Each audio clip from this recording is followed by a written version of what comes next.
당초 사모펀드 한행컴퍼니의 품으로 향하는 듯했던 롯데카드가 MBK 우리금융 컨소시엄을 새 주인으로 맞을 전망입니다. 한행컴퍼니 대표가 탈세 혐의 수사를 받으면서 대주주 적격성 심사 통과가 불투명해지자 시간에 쫓긴 롯데그룹이 안전한 선택을 한 것인데요. 향후 롯데카드가 우리금융지주 계열로 편입될 가능성에 대해 일단 우리금융은 선을 긋고 있지만 업계에선 두 회사가 합칠 파장에 촉각을 기울이는 분위기입니다.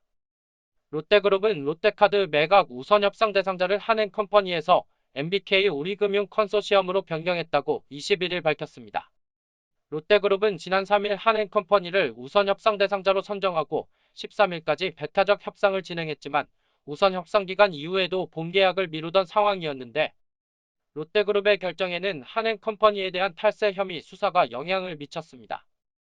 앞서 KT세노조와 시민단체 약탈경제반대 행동은 지난 3월 한상원 대표와 황창규 KT 회장을 검찰에 고발했는데 2016년 10월 KT가 한행컴퍼니 소유였던 엔서치마케팅을 공정가치보다 424억 원 비싸게 사들여 황 회장이 KT에 손해를 입혔고 한 대표는 세금을 제대로 납부하지 않았다는 것입니다.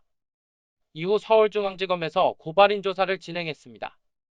일반 지주회사의 금융사 주식 소유를 금지한 공정거래법에 따라 올해 10월까지 금융계열사 지분 매각을 마무리해야 하는 롯데그룹 입장에선 시간이 문제였습니다. 롯데그룹 관계자는 한행컴퍼니 탈세 수사 결론이 어떻게 나올지 모르고 기소라도 되면 대주주 적격성 심사가 중단되는 만큼 매각 작업을 그대로 진행하기엔 부담스럽다는 판단을 했다고 설명했습니다.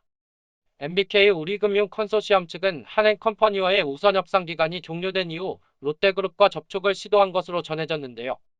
인수 가격을 더 높게 불렀는지는 확인되지 않지만 10월까지 매각을 마무리할 수 있다는 점을 강조한 것으로 알려졌습니다.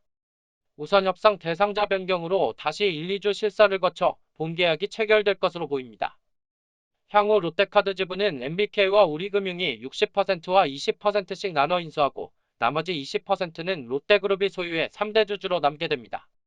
시장에선 우리금융이 추후 MBK로부터 롯데카드 지분을 넘겨받아 계열사인 우리카드와 합쳐 시너지를 노릴 것이란 전망이 나오고 있는데 컨소시엄 구성 과정에서 MBK가 향후 우리금융의 지분을 우선적으로 넘기는 조건은 담기지 않은 것으로 전해졌습니다.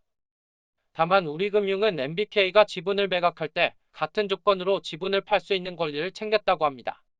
우리금융 측은 재무적 투자자로 MBK에 인수금융을 제공하는 것일 뿐이라며 향후 롯데카드 인수 여부는 정해진 바 없다는 자세를 보이고 있으나 추후 우리금융의 선택에 따라 합병 가능성은 남아있다고 전했습니다. 우리카드는 신용카드 시장 점유율이 지난해 말 기준으로 8.5%로 7개 카드사 중 6위지만 우리금융이 롯데카드를 인수하게 되면 양사의 시장 점유율 합계가 19.7%로 업계 2위권으로 도약하게 됩니다.